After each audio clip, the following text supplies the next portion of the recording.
एक ऐसे बाबा जिनके आश्रम के बाहर हजारों लोग ढाल बनकर खड़े हो गए थे। एक ऐसा नाम जिसे गिरफ्तार करने के लिए सरकार को हजारों जवान उतारने पड़े और एक ऐसा मामला जिसने पूरे देश को टीवी स्क्रीन से चिपका दिया। साल 2014 हरियाणा का बरवाला सतलुज आश्रम के बाहर पुलिस, पैरामिलिट्री और मीडिया की भारी भीड़, अंदर हजारों अनुयायी और बीच में एक संत रहा।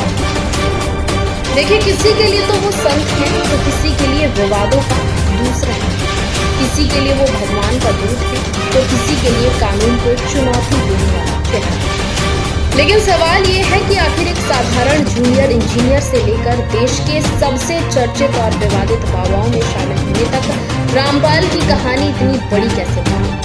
क्यों उनके आश्रम पर छापा मारने में 10 दिन लग गए? क्यों हजारों लोग पुलिस के सामने दीवार बनकर खड़े हो गए? और आखिर वो 6 मौतें कैसे हुई जिनकी गूंज आज भी अदालतों में सुनाई देती है? आज की इस वीडियो में हम संत रामपाल की पूरी कहानी जानेंगे, शुरुआत से लेकर गिरफ्तारी, कोर्ट केस, विवाद, सजा और 11 साल बाद जेल के बाहर आने तक की पूरी कहानी। संत रामपाल का जन्म 8 सितंबर 1951 को हरियाणा के सोनीपत जिले के धनाना गांव में हुआ था। शुरुआत में वो किसी बाबा या संत की तरह नहीं बल्कि एक सरकारी कर्मचारी की तरह जिंदगी जी रहे थे। उन्होंने हरियाणा सिंचाई विभाग में जूनियर इंजीनियर की नौकरी की, लेकिन साल 1988 में उनकी जिंदगी पूरी तरह बदल गई। कहा जाता है कि इसी दौरान उन्होंने स्वामी रामदेवानंद से दीक्षा ली और धीरे धीरे आध्यात्मिक प्रवचन देना शुरू कर दिया। बाद में उनके गुरु ने उन्हें अपना उत्तराधिकारी भी घोषित किया। धीरे धीरे रामपाल के अनुयायी बढ़ते गए। उन्होंने सतलोक आश्रम की स्थापना की और उनके प्रवचन सोशल मीडिया, टीवी और बड़े बड़े सत्संगों के जरिए फैलने लगे। उनके अनुयायी दावा करते हैं कि वो समाज सुधार, नशा मुक्ति और दहेज विरोध जैसे काम करते हैं, लेकिन दूसरी तरफ विवाद भी तेजी से बढ़ने लगे। सबसे बड़ा विवाद शुरू हुआ साल 2006 में, जब रामपाल ने आर्य समाज की प्रसिद्ध किताब सत्यार्थ प्रकाश के कुछ हिस्सों पर सवाल उठाए। इसके बाद हरियाणा के करौंथा आश्रम में आर्य समाज और रामपाल समर्थकों के बीच हिंसक झड़प हो गई। इस हिंसा में एक व्यक्ति की मौत हो गई और कई लोग घायल हो गए थे। रामपाल पर हत्या और हिंसा भड़काने जैसे आरोप लगे। उन्हें गिरफ्तार भी किया गया और करीब 21 महीने जेल में रहने के बाद जमानत मिली। लेकिन असली तूफान अभी बाकी था। साल 2010 से 2014 के बीच रामपाल कई बार अदालत में पेश नहीं हुए। रिपोर्ट्स के मुताबिक वो करीब 42 बार कोर्ट में पेश होने से बचे। इसके बाद पंजाब और हरियाणा हाई कोर्ट ने उनके खिलाफ गैर जमानती वारंट जारी कर दिया। फिर आया सन 2014 नवंबर। पुलिस संत रामपाल को गिरफ्तार करने हिसार के बरवाला स्थित सतलोक आश्रम पहुंची, लेकिन वहां का दृश्य किसी फिल्म से कम नहीं था। हजारों अनुयायी आश्रम के बाहर खड़े थे। महिलाओं और बच्चों को आगे कर दिया गया था। पुलिस को अंदर घुसने से रोकने के लिए मानव दीवार बनाई गई। कई जगहों पर पत्थरबाजी हुई। पुलिस और समर्थकों के बीच हिंसक टकराव शुरू हो गया। स्थिति इतनी बिगड़ गई कि हजारों पुलिसकर्मी और पैरामिलिट्री फोर्स बुलानी पड़ गई। रिपोर्ट्स के मुताबिक इस पूरे ऑपरेशन में 5000 से ज्यादा जवान लगाए गए और सरकार का करोड़ों रुपए खर्च हुए।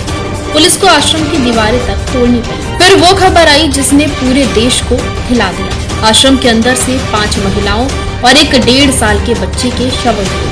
पुलिस ने आरोप लगाया कि अनुयायियों को बंधक बनाकर रखा गया था और कानून व्यवस्था को चुनौती दी जा रही थी। वहीं संत रामपाल समर्थकों का कहना था कि पुलिस कार्रवाई गलत थी और मौतें भगदड़ और आंसू गैस की वजह से हुई है। आखिरकार 19 नवंबर 2014 की रात रामपाल को गिरफ्तार कर लिया गया।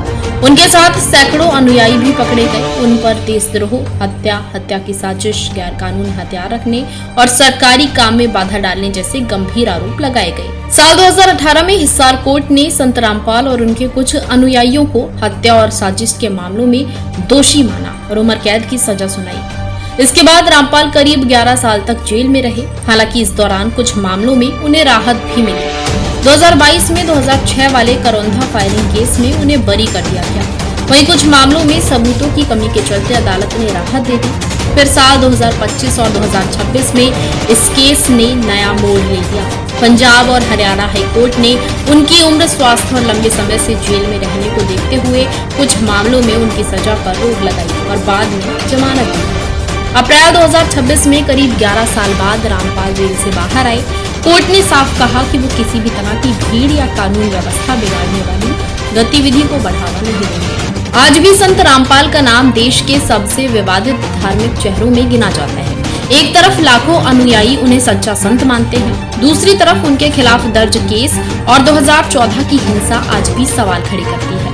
सवाल सिर्फ एक बाबा का नहीं है, सवाल उस अंधभक्ति का भी है जहां लोग कानून से ऊपर किसी इंसान को मानने लगते हैं। और यही वजह है कि संत रामपाल की कहानी सिर्फ एक व्यक्ति की कहानी नहीं, बल्कि भारत में धर्म, आस्था, शक्ति और कानून के टकराव की सबसे बड़ी कहानियों में से एक बन चुकी है।